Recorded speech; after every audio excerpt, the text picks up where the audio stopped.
I like Charlton Heston. There I've admitted it, and only because he was the first person on the silver screen to say, "Damn you all to hell." Boa noite, sejam bem-vindos à Fama, um programa da autoria de Sérgio Hidalgo.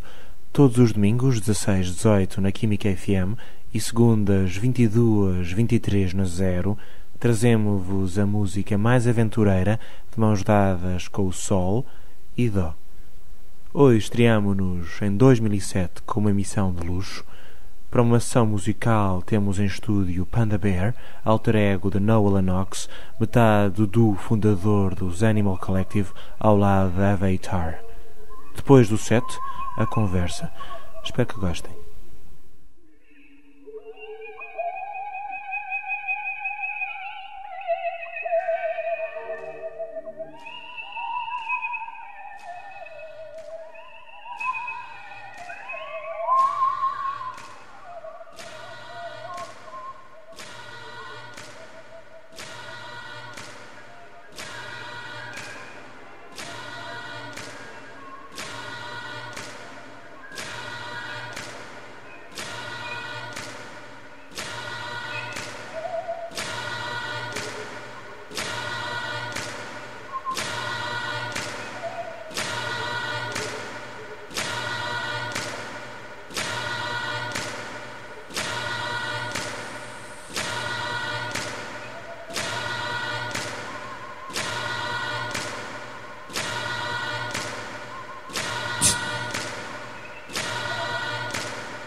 Winning is what you want to.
a ticket for you to pick at other people.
destiny. It's good to sometimes slow it down. What's the point in pouring it all out when you got to wear it on your clothes? All the evening voices we can really make us up a lot. Get your head out from the snacks and websites to try to shape your style.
Hi, Noah.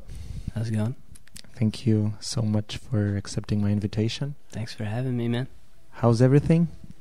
Good. It's a little hectic being Christmas time and all that, but it's going good. I was just sick for like a month, which was really bad, but kind of just coming out of that, so that feels really good. Oh, nice. How did you end up here in Lisbon? Me and Dave we're in a band together called Animal Collective, and we were playing a show here as part of a festival called Numero, and this was 3 years ago, I think. And that was the first time I was here, and I just felt really, really good. As soon as I got off the airplane here, I really had a good feeling about this place. And then I met a girl while I was here. It was the end of a tour, a really long tour that we had done before an album we did it's called Song Tongs came out. It's like a 6-week tour or something. So we had decided to take a couple days off at the end of the tour as sort of like a little vacation, relaxing thing, which turned out to be kind of a bad idea in that we were so exhausted and kind of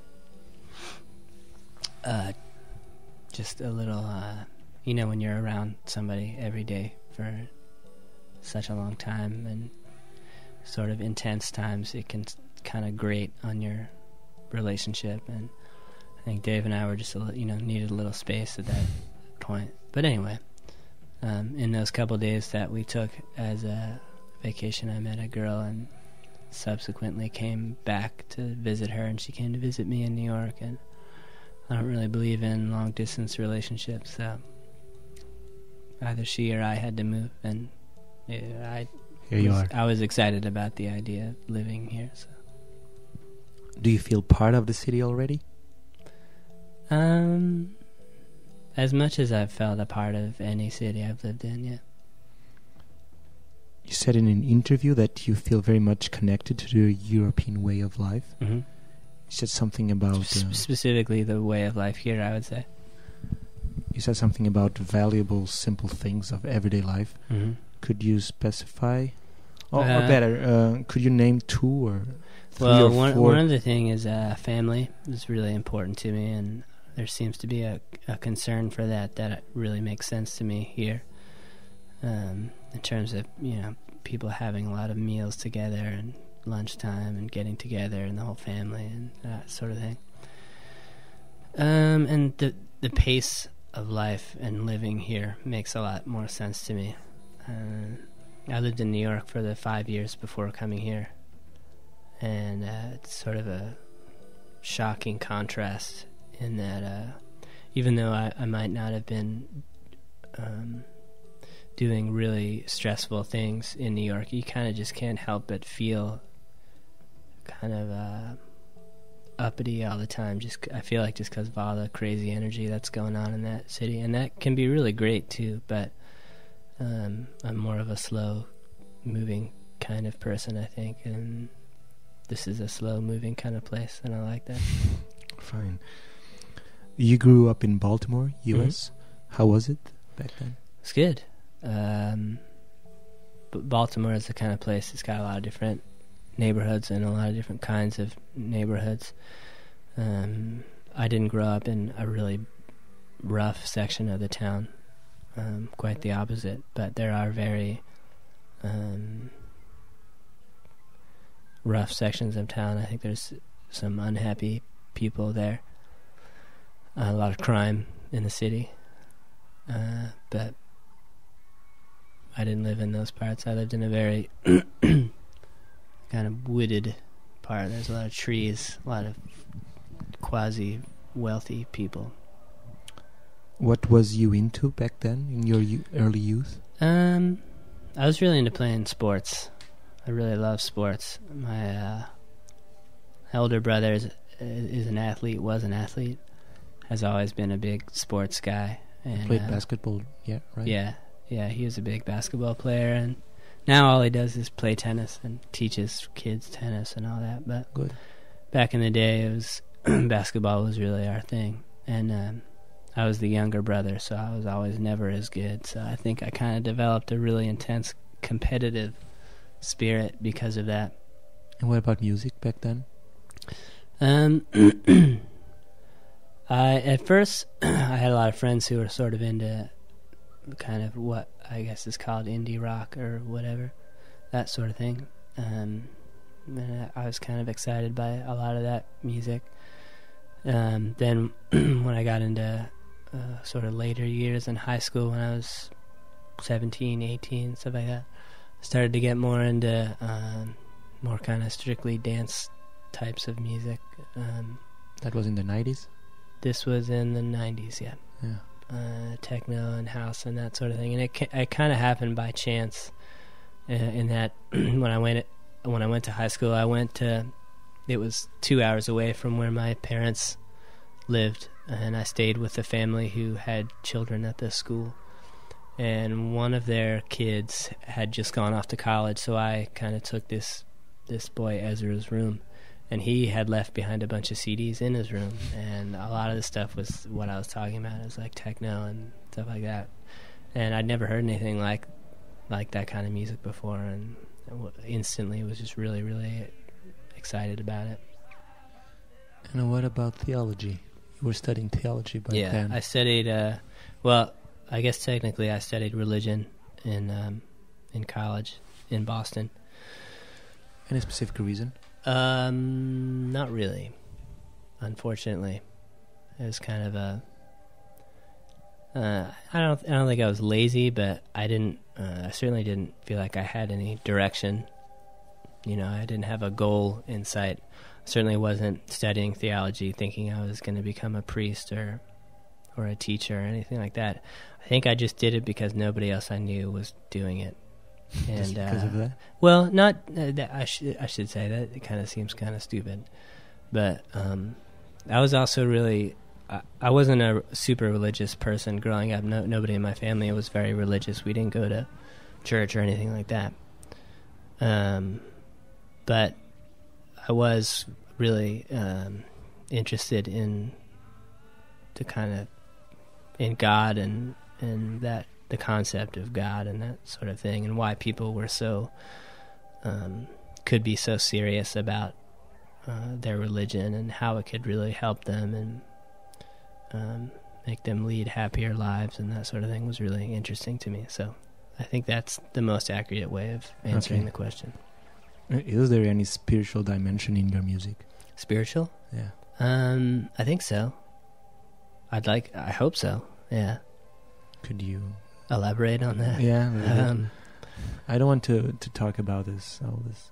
It's hard. It's kind of hard for me to put my finger exactly on what it is. It's not like I write a song and I think about like I got to make it more spiritual than it is. But I'd like for the music to be a reflection of who I am as a person and the kind of things I do in my life, and I'd like to be living a kind of spiritually aware life. So I'd hope that comes out in the music. And I do think of music as sort of it's a special thing for me. It's not just a normal.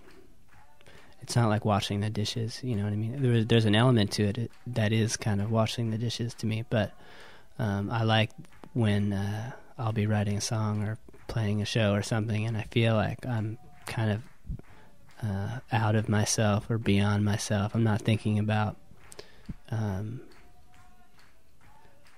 normal things. I'm clearly like kind of have reached another sort of state of mind, and I don't mean that in any druggy kind of way.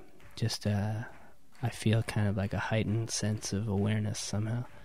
It's subtle, but it's definitely there sometimes in the best times. Your second solo album, Young Prayer, is a very personal LP, recorded during a very hard time in your life. Mm-hmm. How do you deal with the album today? Have you listened to it again? No. But that's the same for all the albums. It's not like that's the only one that I haven't listened to just because it's so rough for me or anything like that. It's it's my wife's favorite thing that I've done, so I have heard her listening to it before.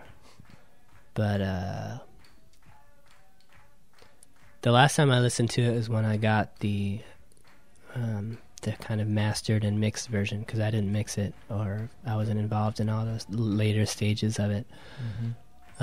So I got it from the rest of the guys in the band and my friend Rusty, who had worked on it, and took a listen to it and was really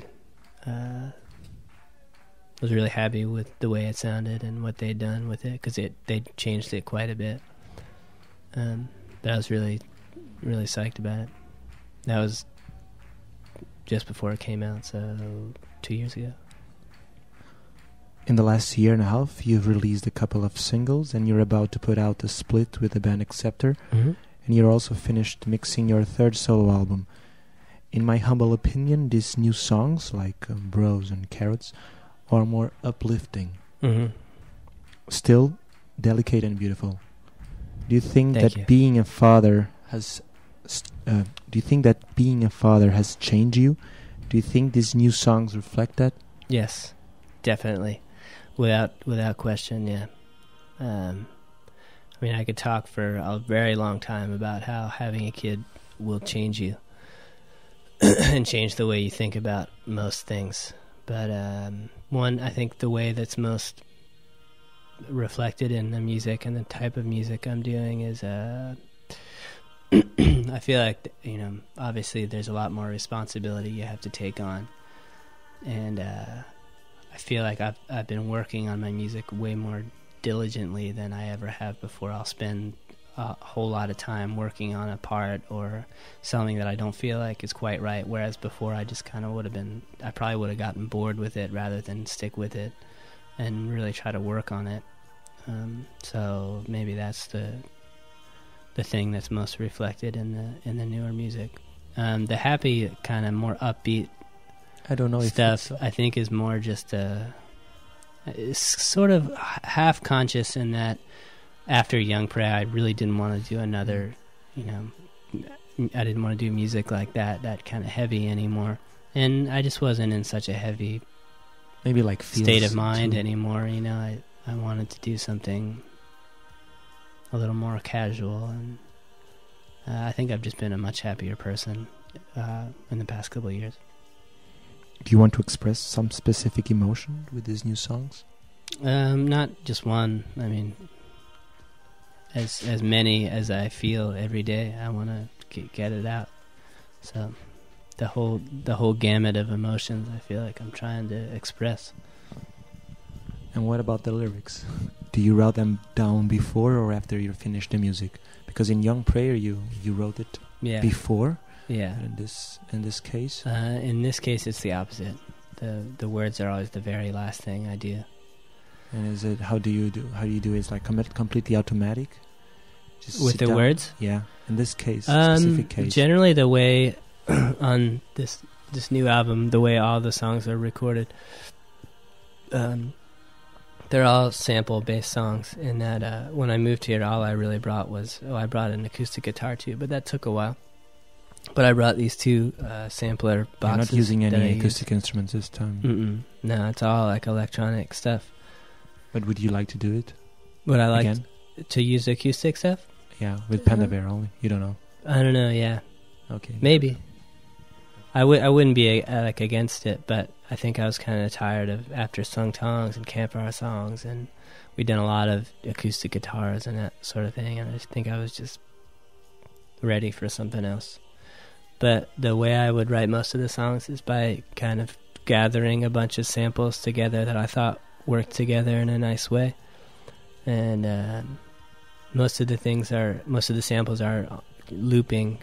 They're just a small section of sound that just keeps repeating, and it's weird because after a while, just kind of arranging the samples into something I felt sounded good, I feel like I'd just hear it so many times that I'd kind of like a melody would just sort of pop in my head kind of magically, and then like the rhythm of it and all that would just kind of... But you compose very quickly.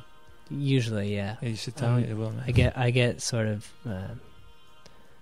impatient writing songs. I can't spend more than a couple hours on one thing before I get sort of agitated and frustrated. So I gotta kind of spit it out real fast. And my favorite songs are the ones where I work really, really fast on, and it just comes all out in like 2 hours or something. Even Carrots?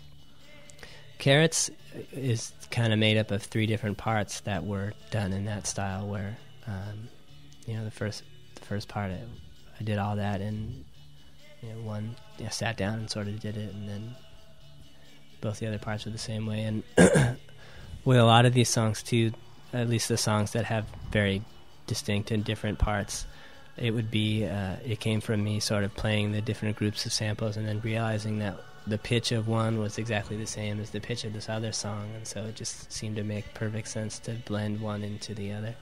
And I was really psyched about doing songs that were kind of more almost like DJing different songs together. I thought that was sort I of remember about dub. a cool idea. Also. So I wanted to do that. Yeah, and dub music, obviously. Well, maybe not Have obviously, you been but listening to lots of dub lately? Mhm. Or yeah. have you been listening to something specific during the last year and you were composing this album? Or if you think that something has influenced you directly, Well, musically maybe, besides living in Lisbon and being your father. Are you trying to ask what are like the musical influences Yeah, for if the you album? have any specific influence, or it is like subconsciously. That's you're- a question actually that I always feel like I never answer very well. So this time, knowing that I on the album art inside, there's going to be a whole like panel of just all of this stuff that I felt, all the music that I felt like influenced the album. Can you name some? Yeah, and the ones that I think the biggest influences are the first couple, because I just kind of did it thinking about like what. So the first things that came to my mind, at least, Lee Perry is definitely up there. Luomo, Basic Channel, Wolfgang Voigt, Cat Stevens. Cat Stevens too. Yeah, Father and son. I really love Cat Stevens. There's going to be a Cat Stevens comeback. Yeah. I don't think he's going to come back and play music. You can but invite I feel him like to play people are with you. going to be into his music again sometime. Would you like I to feel like invite he's him? kind of fallen off a little bit. What's that? If you would like to invite him, like with Vasti Bunyan, with Cat Stevens. I think he's like religiously opposed to playing music. I heard that he like turned his back on all the music that he'd ever recorded. I thought he was playing. With a Really? different name. I don't know. Maybe he's playing sort of I would Islamic have to ask my. music. What more? But he's the best. The Police. I don't get Police. No? In your That's music. something In from- your music. I'm not Oh, talking okay. about Police. I'm just talking. I don't see any kind of Well, they did kind connection. of. Maybe the reggae parts. I don't know. He's my favorite drummer ever. He's definitely the biggest influence on my drumming, I would say. Trying to think what else is near the top of the list there. King Tubby. I mean, all like the sort of big reggae dub guys. Bob Marley and stuff, yeah. Horace Andy. Amazing stuff. I was hearing you without the reverb, and just to remind me of this Jamaican old black guys singing like you were singing. What song was that you heard me singing actually, without the effects on? In the beginning, I think. Maybe the second one. I'm not sure. But you can only. I know on the first part, Not Carrots. first part of Carrots there, I Maybe. sound kind of weird. Maybe it was, and you do something with your voice like. Mhm. And before it, you were singing something in English. And your English was like, "This is from Jamaica." But with the reverb, you don't get it. Yeah, I feel like Definitely. you lose a lot with the reverb, but Well, I don't have the recording without reverb. I was like so pissed. I should have been recording with my mini disc. And you could have done a special mix Yeah. for everybody to No, actually without any understand mix, what I was talking about. Are you planning to touring this album? Honestly, and I've been trying to work that out in the past couple of weeks, but it kind of seems impossible for me. I think what will end up happening is I'll try to do like 3 shows or something in the U.S. and 3 shows somewhere around here, like maybe a show in London and Paris and kind of just big cities and stuff like that. Because there's just I got a lot of people I'm trying to satisfy with this, like myself and the label who's putting out the record and my family, my wife and my baby, and you could open to the Animal Collective, those as Panda guys. Bear. What's that? You could open to Animal Collective as Panda Bear. I could. Sometimes. It's true. Maybe it's too heavy for you. A little, yeah. That it scares me a little bit. That's a lot of. Too much people, maybe. It's a lot of. I feel like I'd be selling them both a little short, and that I'd kind of be spreading myself too thin, trying to think about 2 things every night rather than just focusing on one, if you know what I mean. Uh-huh. But you're right, it's possible. It's I a could pity do it. that... Not for me, because I can see you play here in Lisbon. So many people is losing your show.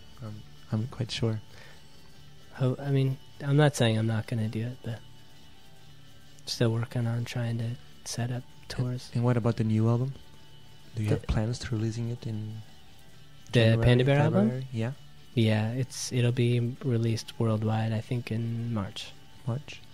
on Oh, Podtracks. Do you have a name to it? How do you name it? It's called Person Pitch. Why?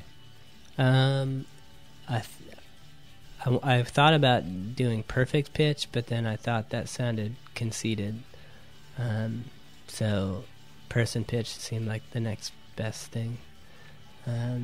Pitch being sound, and person being a person, and person pitch being the sound of a person,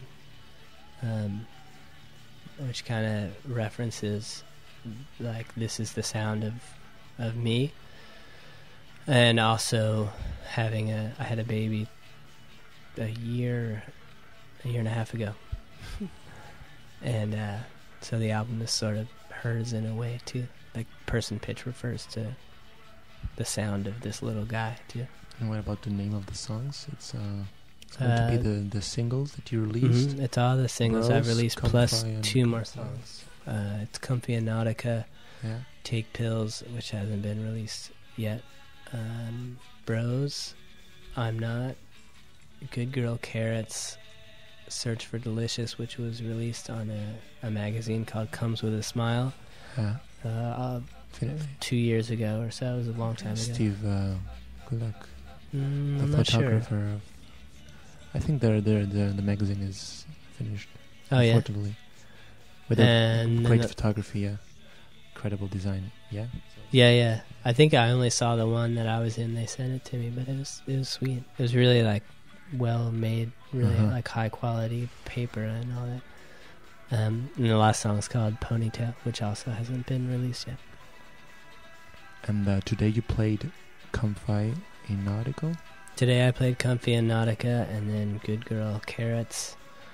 Then a song called, a song that's right now called Daily Routine.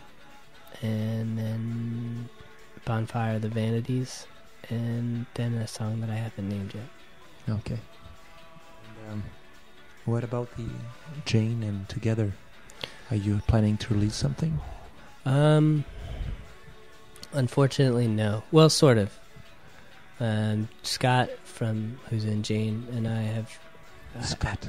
had somebody here in Europe does a series of LPs where it's a collaboration between a music artist and a visual artist. Mm-hmm. Visual artist does the artwork for the thing, and the band does the music. And we've been trying to arrange that, but it's been the distance between us. He lives in New York and I live here in Lisbon has made it really difficult for us to work together. I think because the nature of that band was relied so heavily on us getting together and hanging out and doing this kind of live, Mhm. almost totally improvised thing. We talk all the time about sending each other tapes and trying to do something like that, but it just hasn't happened yet. And it's the same thing with Rusty. Do you have Working plans to on do music. other things besides Panda Bear and Collective Animal Collective? I mean, no, I don't. I'm having enough trouble trying to to give all I can to the Panda Bear solo stuff. You know, I feel like I'm kind of having to drop the ball a little bit on that, and not really. You know, I'm not gonna be, like I said, I'm not gonna be touring for it that much, even if I do at all.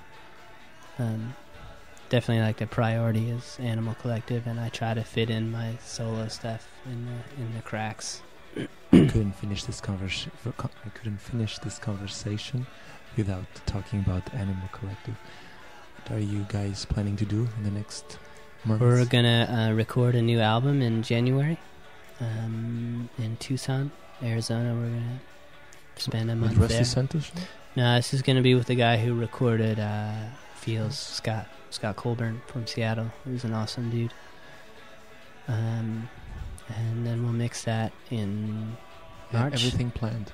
Yeah, the way things are going these days, I've got everything planned through July at this point. July? Yeah. Are you going to tour again? Animal Massively? Collective?